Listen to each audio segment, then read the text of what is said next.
I mean, I get this stuff all the time. You want me to say 7 mil? You want me to say 7mm Remington Magnum? You know what I'm talking about. So who cares why I say 7mm? I mean, I get this all the time. Potato, potato.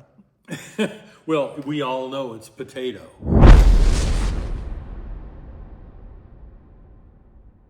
Hi folks, Tim Sundles here. My beautiful wife Kim is filming on her iPhone. Today we're talking about the 7mm Remington Mag and the differences between it and this newcomer, the 7mm PRC, and a few other cartridges that are also 7mm bullet diameter, but they're built on a different case. Okay, 7mm Remington Mag. So in my lifetime of hunting elk, which I'm really kind of done doing, I've killed 100 bulls anyway, 100 bull elk. Anyway, I do know other people that have killed more.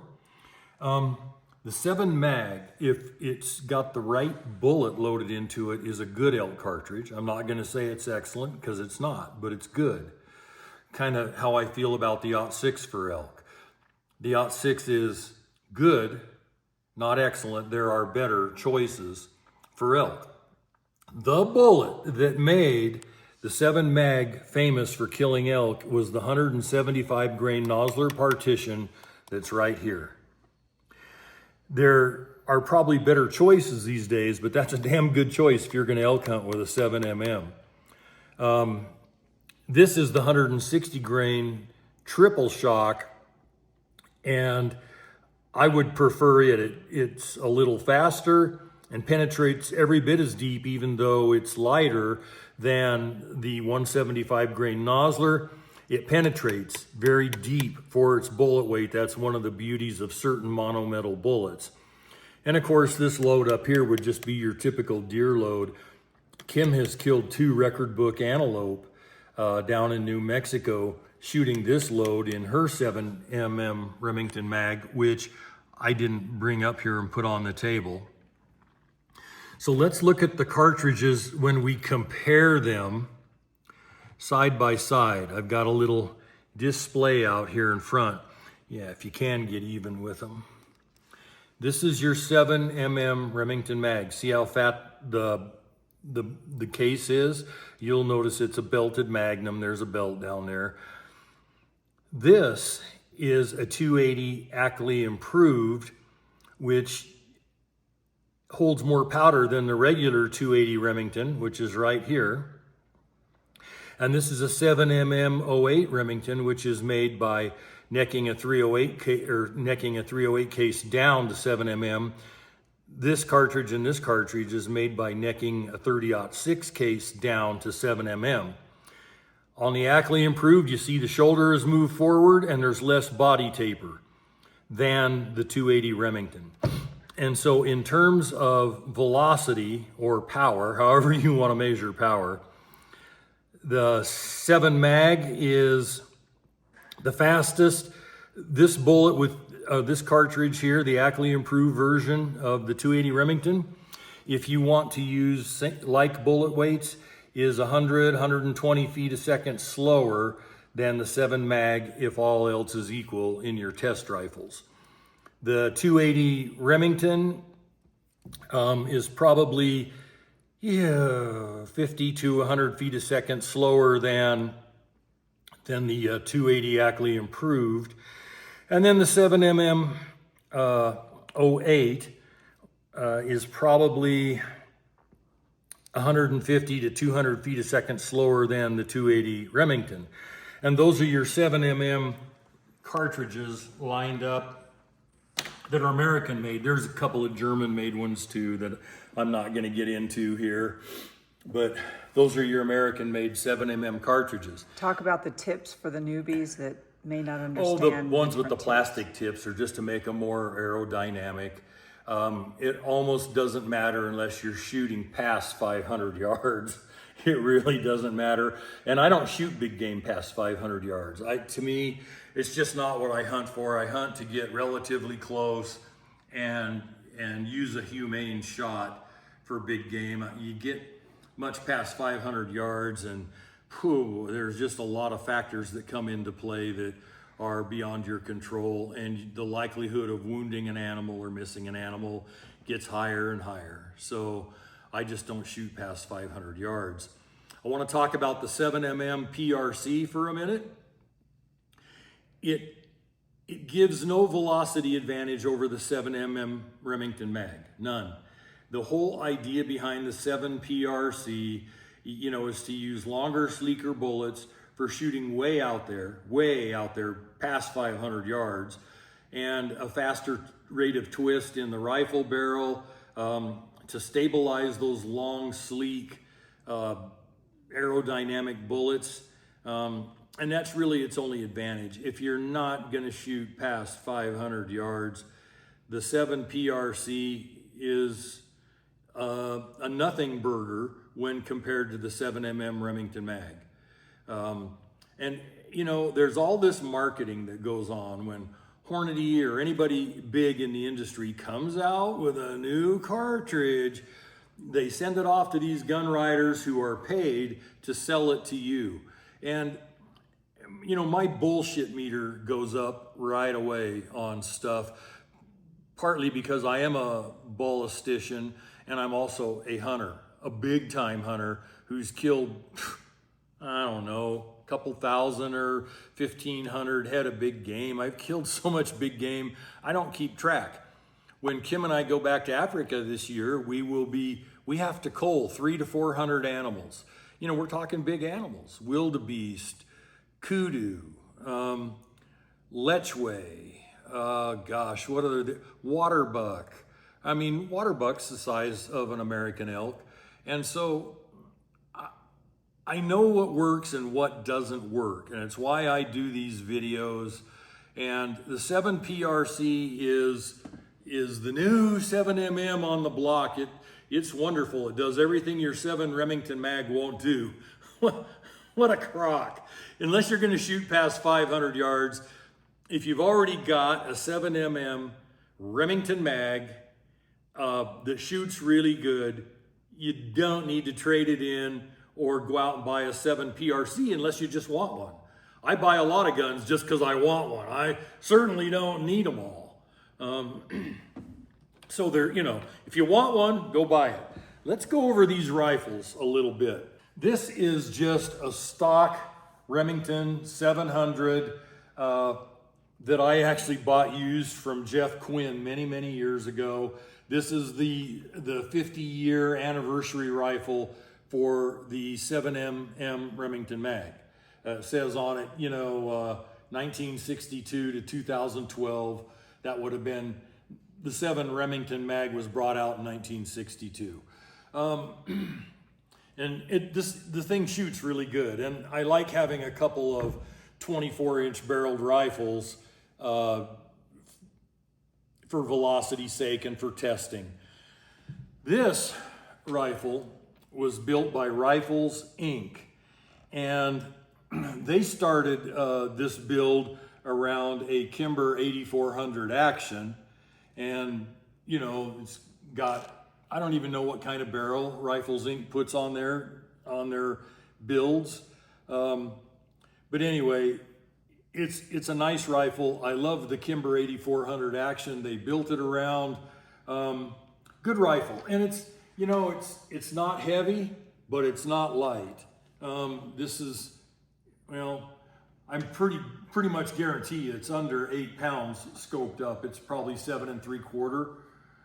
At one time I knew its weight. I don't really care. This rifle was built by Dennis Olson up in Plains, Montana. He built it on a push feed Winchester action. And I just bought it as a test gun. It's a good rifle. Dennis Olson did really good work. He's got a pretty piece of wood on it. And it's a push feed Winchester Model 70. Actually a very nice action. I have nothing against push feeds. If an action is working and it's dialed in and tuned, I don't care if it's push feed or controlled round feed. I prefer controlled round feed for some things, but it's just because I'm sick in the head, actually. I like controlled round feed on my dangerous game rifles. This is the oldest 7mm here. This was built by High-Tech Specialties, the original High-Tech Specialties, when Richard Scott owned the company. And he built it to be super lightweight. It's got a minimalist stock on it. It's got a 21.5-inch barrel. You can see that, you know, the kind of work he did where he would lighten the bolt weight by Swiss cheesing it. Even the control scope bases are, you know, lightened. He mills them out. Even the middle of the action is turned out, and that he told me that got rid of 6 ounces when he did this kind of work. And this is the kind of work he specialized in. I think he was greatly inspired by Melvin Forbes ultralight rifles. So just a couple, 3 years after Melvin Forbes came out with his ultralight rifles, Richard Scott at High-Tech Specialties started building his ultralight versions, and they're very good. Kim killed her first mule deer with this. She killed her first black bear with this.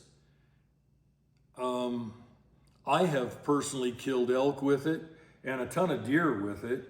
I used to, you know, backpack into the high country, and having a rifle that only weighed, yeah boy, 6 pounds, 4 ounces, I believe is what it was when I weighed it. Having a rifle that light in a fairly authoritative chambering was something that I liked. Really a cool rifle. I probably had it for 40 years. And the only thing that's ever been done is I broke the old stock and took it to a company and had them restock it. This rifle, I need to put my glasses on. I have forgotten who built this for me. Oh, I remember. Okay. This was built by Dan Coffin in the Bitterroot Valley. And it started life, it's a Remington Model 30 action. And it's just, you know, that's a controlled round feed action. I really like it. Can't say enough good about Dan Coffin's work, and I can't say enough good about his pricing. Dan does wonderful work for relatively very little money. I mean, look at that beautiful rifle. Shoots good too. And, you know, built on a controlled round feed action. Nice rifle.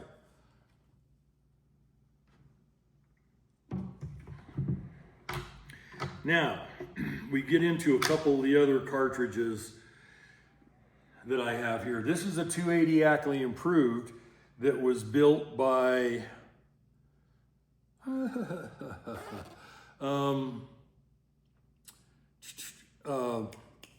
it's right on the tip of my tongue. I'll talk about the rifle for a second and then I'll remember. Hill Country Rifles. This started life on a Kimber, as a Kimber 84L, which is a long action for mag, you know, for the, like the 7 mag, but it's slimmed down for cartridges that aren't belted and have a standard case head, like the /06. So they called it the 84L for long. It's not an 8400. Built in 280 Ackley Improved. Of the guns on this table, this might be my favorite one just because of its chambering, and it's semi-light, being on that light Kimber 84L action. It's not a heavy rifle. Shoots very, very well. Kudos to those guys at Hill Country Rifles. They've built probably 10 rifles for And me. all 3 of those have loopholed scopes.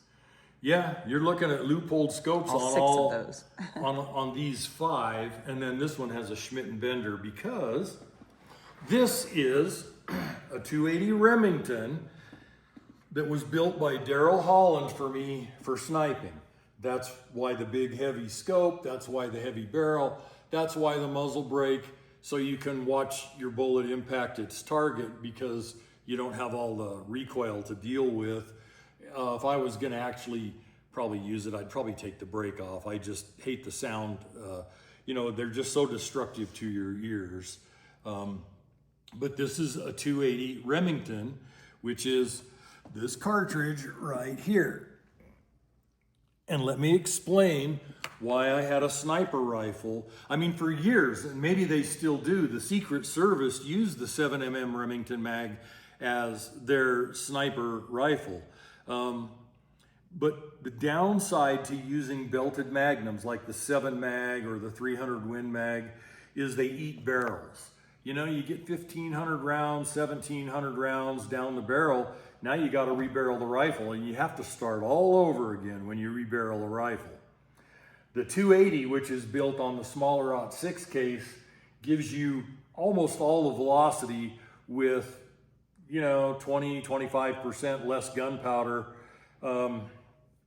And the slimmer case, you can get one more in a magazine box than you can with the fatter 7 mag case. But the barrel life is double because you're not running so much powder, you know, barrel eating powder down the barrel. Your barrels, instead of, you know, 15 to 1,700 rounds, you're going to get close to 4,000 rounds. And if I'm going to snipe, I want to shoot a lot. And the problem with sniping with these Magnum cartridges is by the time you get really, really good and know your rifle real well, it's time for a rebarreling job, which is the same as just getting a new rifle because you have to start from ground zero. Anyway, that's today's class on the 7mm Remington Mag, and I'll have people, believe me, I'll have people sending messages regardless of the content here. They'll go, why do you say 7mm? I mean, I get this stuff all the time. You want me to say 7 mil? You want me to say 7mm Remington Magnum? You know what I'm talking about. So who cares why I say 7mm? I mean, I get this all the time. Potato. Well, we all know it's potato. So don't say potato. Tomato. Same story. Only it switches. It's actually tomato. So don't say tomato. You know, folks, the content is what I care about. I don't care about how I'm dressed, obviously. I don't care about a lot of things, but the content, I want you to have it. I want it to be of some benefit to you. So this is our video for today. We'll see you on the next video, and God bless.